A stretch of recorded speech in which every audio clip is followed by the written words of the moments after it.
Hey guys, so 2025 is here, and we know you're getting ready to set up goals for the new year. We want to help you. So, I am here with one of my amazing friends, Adrienne from thrivingchildcare.com, and we're going to talk a little bit about the importance of setting goals. Now, I know I love setting goals, and I am so good at crushing them, but it doesn't happen by accident. It's intention, it's planning. So we're going to talk about it today. So welcome to the show, Adrienne.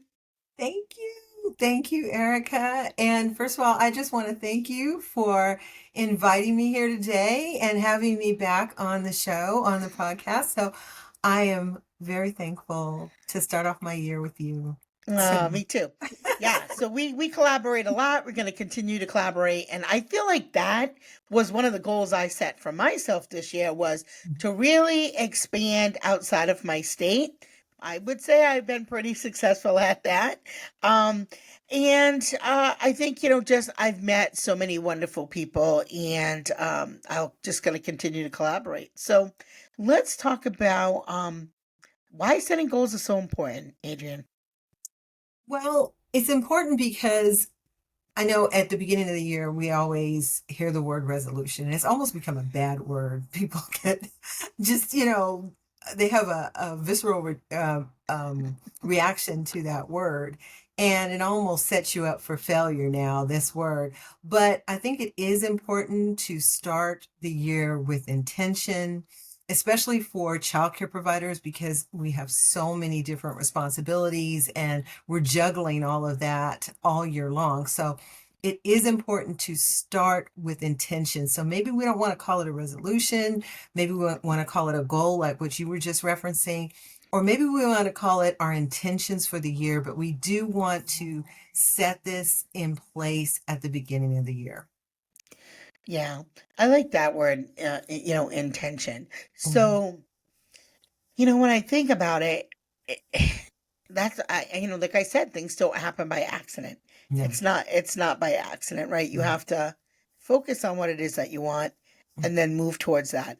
And people can get really overwhelmed. And I think that's kind of Yes. what happens with that resolution Yes. because it's like all or nothing. Like, oh, I'm going to stop this diet. Oh, I ate a piece of chocolate, so that's it. It's over, right? Yeah. You're gonna slip back, right? We're human beings, but if you take 8 steps forward, even if you slip back one or two, you're still 5 or 6 ahead. So, Exactly. I think just keep moving ahead.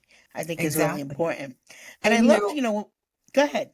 no, I was going to say it's important, what you just addressed, it's important to, as a part of our intentions, to build in that flexibility so that if you do have that piece of chocolate, you know that that's not the end of the world, right? You can get right back on, you can start right back where you left off tomorrow or later today. The one piece of chocolate isn't the end of the world. So I just wanted to underscore that. Yeah, it's funny. It makes me think about parenting. Can you imagine if you thought Mm. about parenting that way and you're like, oh, I messed up. I guess that's it. Can't be a parent anymore, right? That's it. There's so many other ways that we understand that. Yeah. And, for some folks, they will focus on their health and well being. For other folks, they might focus on being organized. I kind of have this like beginning of the year uh thing that I do. I guess it's a habit or whatever. And it's kind of funny because it's I go buy new socks every year and I throw out the old ones. And one of my employees asked me the other day, well, why do you do that? I'm like, I really don't know. It was just something I started when I was like 18 or so. And maybe it's just in my mind, maybe it was like I wasn't going backwards. I was always stepping forward with a new path. And Yes.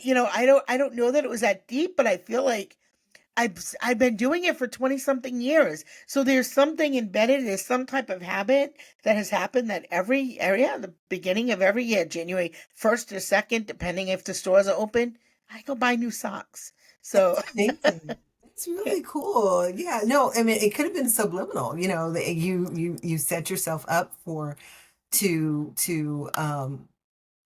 decipher that or to figure that out later on, but you had already set the habit in mhm. place. So that's cool. That's really cool. Yeah, Yeah. I think too Mhm. that I think that's why I like Mondays, right? It feels like a fresh start, which is why Mhm. everybody gets so jazzed up at the beginning of the year. It's like it's a clean slate. But Mhm. every day that you wake up above ground is a clean slate, folks. That's so Clean true. slate, right? Yes. Yeah. That's So right. every day we have the opportunity to have a clean slate. Right. And I loved when I talked to you a day or two ago and you had asked me like, did I have a word for the year? Talk about that. Why you asked me that? Like, what is your thoughts So behind the concept of choosing a word for the year is that this word can kind of guide your decisions and your actions for the rest of the year. So it's important to figure out how to choose that word. And I'm gonna help with that because that? um it should be something that reflects your values and your priorities, right? Mm, So thinking about that word and just to think about the simplicity of one word signifying that in your brain all year long. So whether it's growth or balance or focus, if you choose that word, then it will kind of trigger what you're trying to accomplish in your intentions or your goals for the year. So my word, I have chosen a word. My word is consistency, which, mhm. my dear, I believe you embody. I have seen you in action and I'm a little jealous. So I was like, you know what? This is coming from somebody who is diagnosed, not self diagnosed, actually medically diagnosed as an ADD person. So I struggle. I struggle with focus and consistency. So I could have chosen the word focus, Mm, but consistency, I think for me, I can use it in all segments of my life, in my personal life, in my business life, in my spiritual life. I can understand what that word means to me by saying that and choosing that as my word for the year. So that's kind of the concept of choosing a word. It should signify what you're trying to accomplish, what values, what decisions you're trying to make. And my decision is to be more consistent with spending time with family, with making time to spend time with family. So maybe that means me pulling out my planner and blocking off time to spend with family, and then blocking off time to complete a certain task, blocking off time to clean my house and all of these things, and to find ways to make it consistent throughout the year. So that's kind of what the word of the year kind of signifies. yeah. And I love that. And my word of the year is the same as last year and the year before. Hmm. And it's so funny because my girl Angela, who I know is listening, Hmm. um, our word is reciprocal. Reciprocal. And as her mentor, a Hmm. few years ago, she was really struggling around relationships. And I said, stop investing in relationships that are not reciprocal. And it is just something that I have always believed in. And I even bought her a water cup like 3 years ago that says hashtag reciprocal. And Oh, we use that word a lot in our office. She gets it. And I'm like, is it reciprocal? If it's not, don't give energy to it. Like, give energy to where you're getting the same positive energy back. And if it's yes. negative energy, keep it moving. Yes. Yeah, yeah, keep it moving. Yes. I So I love love that. So, for the listeners that are, listening to today's episode, think about it and take some time, like you said, to make it real meaningful. it. And, I love that you shared that, that you have ADD. Mhm. One of the things that helps me, I have ADHD, Yeah. which is why I'm able to do so many things at Mhm. once. And we joke around. I'm like, am I a robot? I feel like Mhm. I might be, but Mhm. it just allows me to do so many things at once. Being 54 years of age, I've been able to master using that as a power. Um, so I may have 8 things started at once and I'll get them finished when I need to get them finished. And I'll start to prioritize. And that's where the writing things down and becoming intentional comes into play. But I can easily have 5 or 6 brand new ideas on my plate all at once. So, take your strengths Absolutely. and build on them. And maybe sometimes the things that people don't consider strengths, maybe reevaluate that because they really can become your strengths. And that's so important too, what you just said, because a lot of people feel like stating a diagnosis like that or having a diagnosis is a form of weakness, but it truly isn't. It's identifying where you need to put your focus in. So I know for me, I know how my brain works. I have taken the time to understand how my brain works. So I know how to put certain things in place that will keep me on task.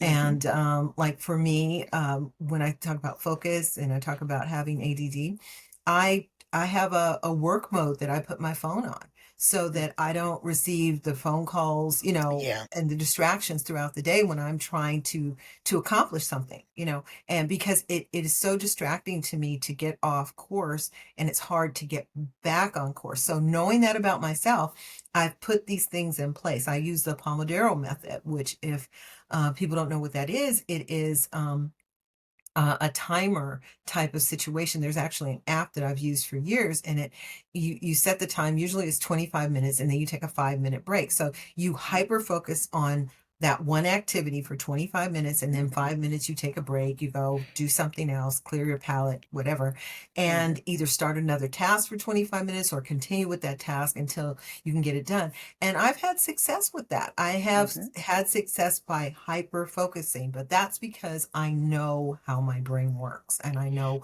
what I need to accomplish the things that I want to accomplish in the day.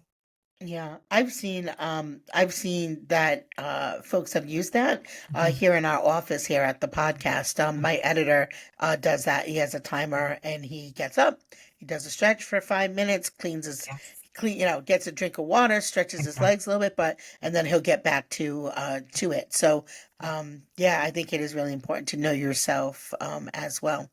It is. So what goals have you set this year? So I have both short and long-term goals, and Mm-hmm. that's another thing that's very, very important. Something that's worked for me is to set a quarterly system up.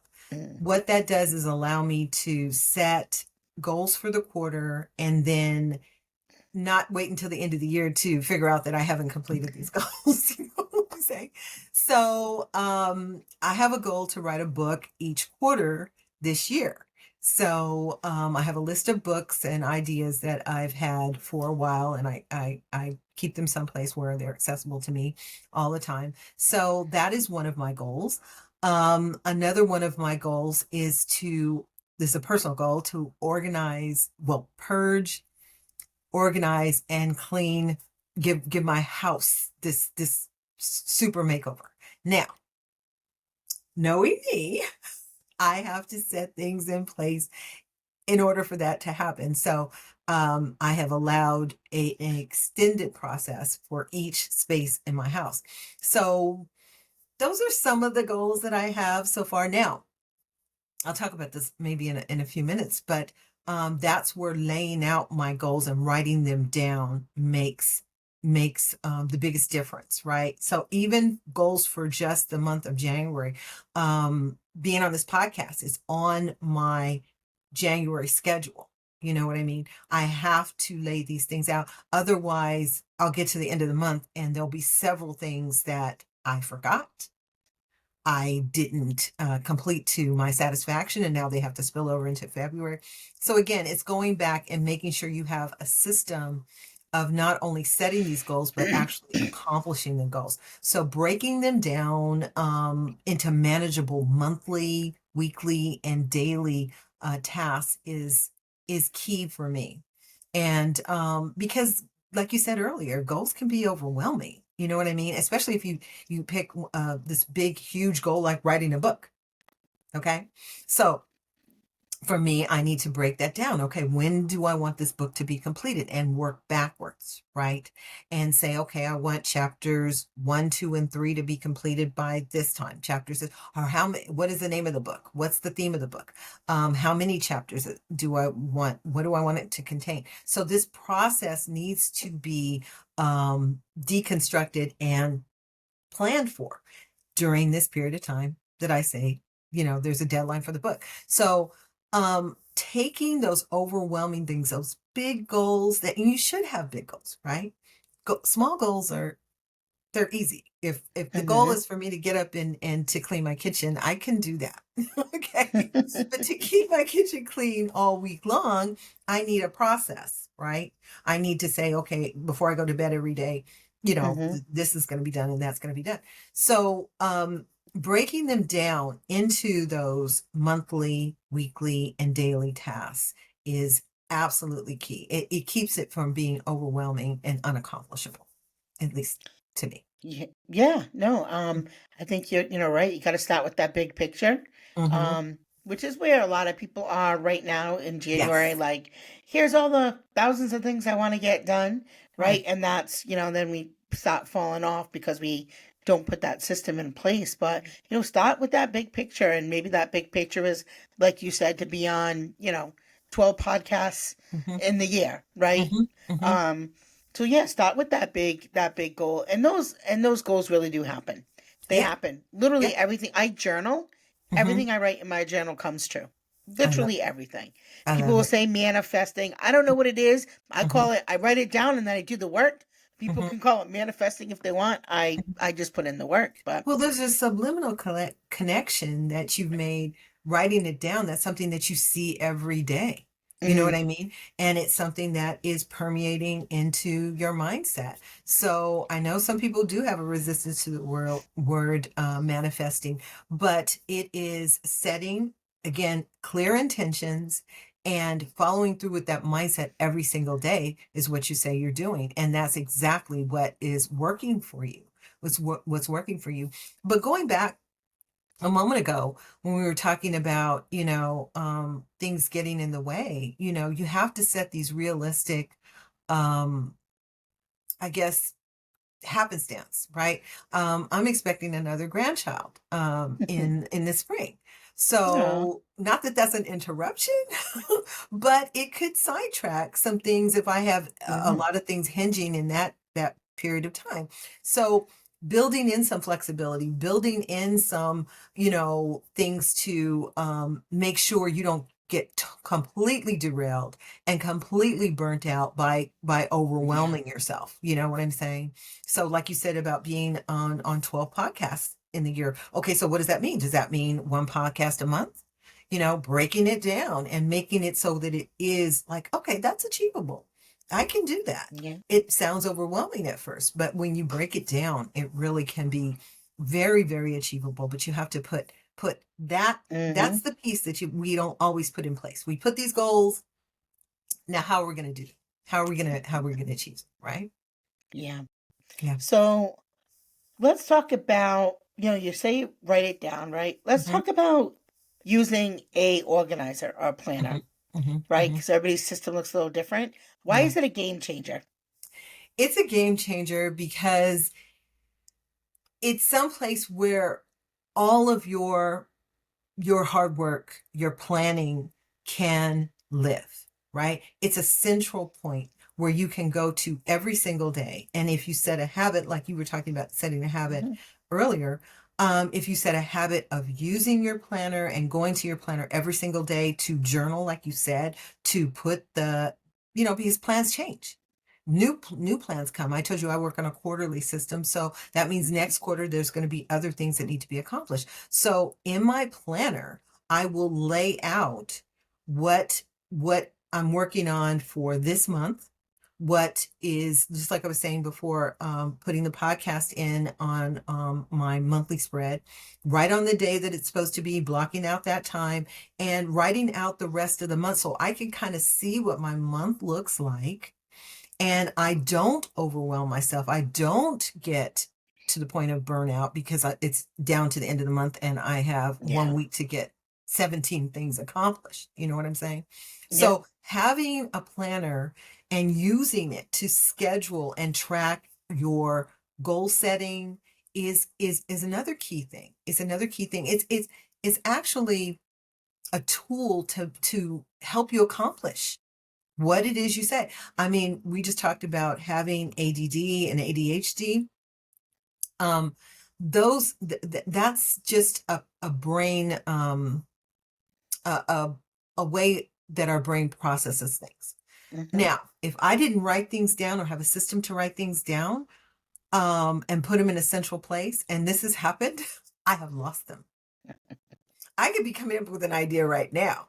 If I don't write it down somewhere, it's gone. It is Mm-hmm. literally gone. That's just the way my brain works. You were just talking. We're very creative people. And so we have hundreds of ideas. If Mm-hmm. you don't harness them somewhere, you don't cull them in some place, there's a good chance that they will be lost and never to be found again.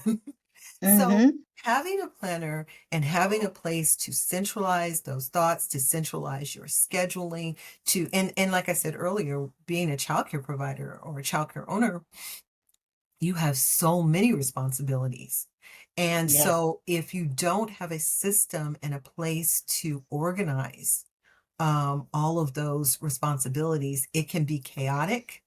I've talked to providers who said that they just literally shut down. And Yeah. I can relate. They just go do something else because it's overwhelming, all the stuff that Yeah. they need to get done.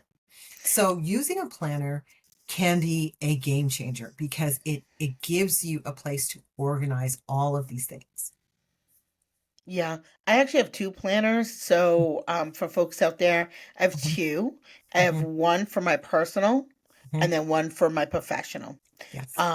And so, because those sometimes are not always the same Right. demands, right? Right. And I think too, one of the things that I have found as a center director is when I'm able to do big projects like relicensing, right? Compliance type of things. People tend to wait till, oh, my license is due in, 5 weeks, and then you're scrambling instead of, like you said, breaking it down quarterly. Um, those are some of the things that you really can just stress yourself out instead of creating a system. We do it with our fire drills. Every month we Exactly. write it on the calendar and say, this is the day we're going to do the fire drill. And it's not the same every month, but we Mhm. write it on the calendar every month. We put them in there, and Yeah. we don't forget it because we look at the calendar. Today's the day we're gonna do the unannounced fire drill for the Hmm. team. Hmm. So yeah, I think I think I would say you really need two. You need one Yeah. for Yeah. work and one for yourself, right? Because You we've definitely those are need to, separate things. you definitely do. And you know what? It can be such a um a helpmate because now I've trained myself to when somebody says, "Oh, can you do this?" or "We're planning this," or whatever. I'm like, "Let me Nope. stop. Let me go to my calendar, right, and see Yeah, my schedule." And it sounds, but I'm very serious about it because I can forget. It also gives you, if you build in a system. My system is to look at my planner. I look at it every day, but on Sunday to spend some time looking at what the week ahead looks like, right? yeah, So there might be some things I need to add in. Maybe there's if we're talking about childcare provider, maybe there's a tour that you just schedule. Maybe there's some things you didn't remember to write down and you need to put in your planner so that you remember them coming up. So it can be a process that actually allows you to recoup time because you are not yeah, overwhelming yourself with a bunch of tasks, like I said, at the end of the month or at the end of the week or whatever, because you haven't stayed on top of your schedule. And again, this is understanding that, we're very busy people. We are. But this is a tool that has definitely helped me. It helps millions of people every year to have a planner, like you said, even two, um, for some place where everything is centralized. This is like command central, right? Your yeah, planner is what your day, week, month, and year will look like. yeah. Mhm. So, can you share a personal testimonial of how using a planner has changed your life this year? How it's changed my life. Well, I've been using my planner for a number of years, but this past year, the provider planner, which I know we're going to talk about, it's transformed. So the provider planner and organizer has been around for, I want to say, about 6 years. And it was good. I knew we needed a planner, but this last six version, um, has been transformative because I've taken a lot of the input that I've gotten from the providers over the years that have used the planner and what they really could use in a planner. And so now we have different things like the monthly goal setting pages, where on this one page, we were talking about focus before, this actually states what your focus is going to be for the month, right? And there's several things that you can tick off or you can put in other, but this kind of is your central guiding light for your month ahead. What are you going to focus on? Maybe you're going to focus on enrollment. Maybe you're going to focus on growth, whatever it is. Maybe you're going to focus Your on team. your You're team, going to focus on your team. your parent communication. Yes. So this is where you're going to state your intention for Mm. what you're going to focus on for the month. But there's also financial tracking tools in the planner as well, so you can keep on top of tuition. You can keep on top of your expenses, your income and expenses in the planner, in your planner. You can, like I said before, concentrate on enrollment or on parent communication. So using the planner, especially the provider planner, this is a planner that is specifically designed for childcare providers. And because it has those features, we added in an attendance tracker now. That's in the planner. We added in a weekly, there's one for every single week of the year. We added in a meal planner that actually has enough room for you to do that. But also, we added in a curriculum planner, a weekly curriculum planner.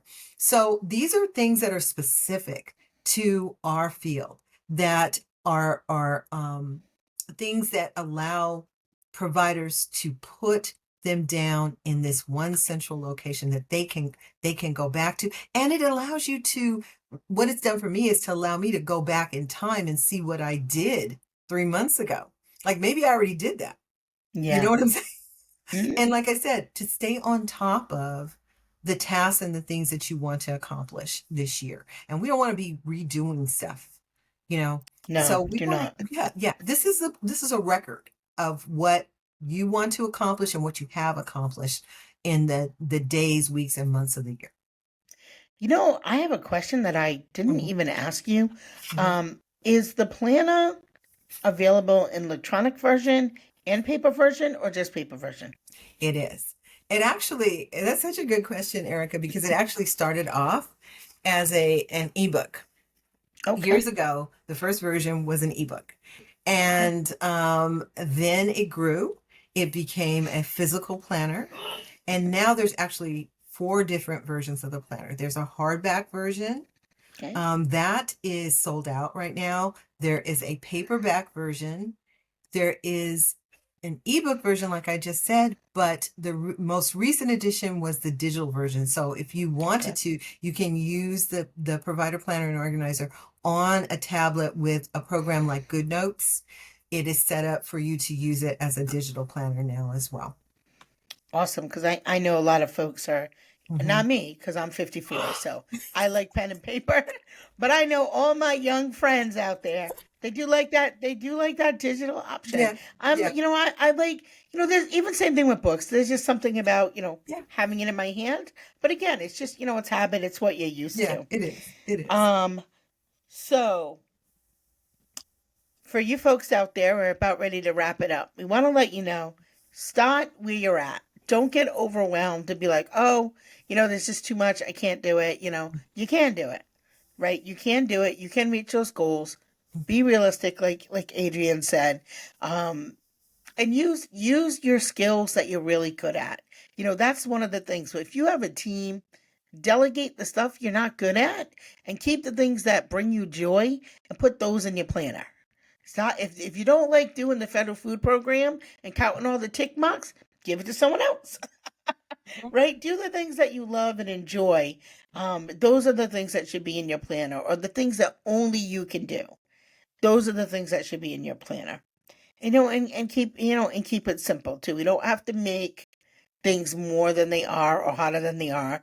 And like you said, break it down into those small steps, which will really help make it simple. And if you're not sure how to do something, reach out. Be part of a community, I would say.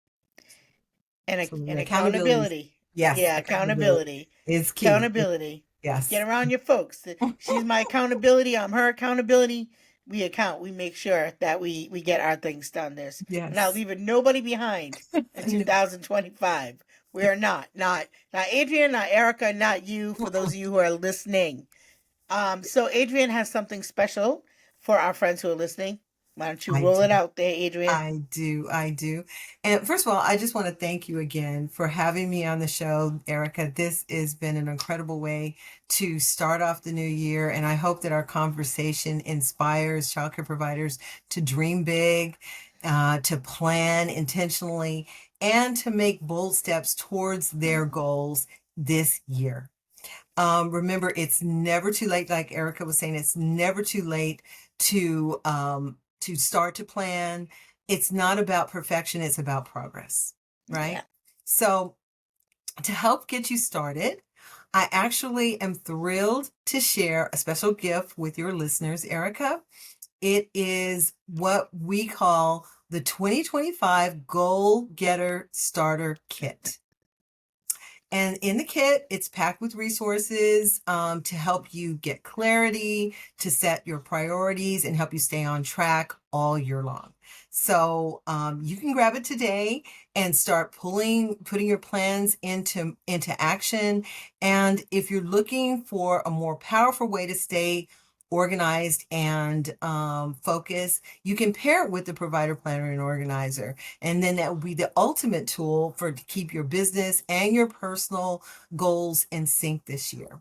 I would love it if your providers would share with us when they choose a word for the year. If they decide to do that, that would be great to hear Leave it in the back. comments below. Leave Yes, it in the comments below. Not only do we want to know your word, we want to know your goal because we're yes, going to check up on you too. So yeah. leave it in the comments below for Accountability, sure. accountability. Yes, we Yes, would love yes. to make it. And I would just love to support you in that effort and make this the year that you actually thrive. And I just want to thank you again for having me here. It's been amazing. And I'm looking forward to an amazing year ahead. So get your starter kit, it's free. And Erica will have the link where you can go and just download that. Yeah. So check out all the things there. It's thrivingchildcare.com. Check out all the things she has. Super excited for you to get those goals moving. Listen, you can do it. I put out 200 and this is 250. This is 250th episode Well, in a year. So if I amazing. can do it, you can do it. We got this. So as always, thank you. Remember, it's the small details that make a big impact and the success of your childcare business. That's all for now. Thank you for tuning in to the Childcare Director Share podcast. Bye.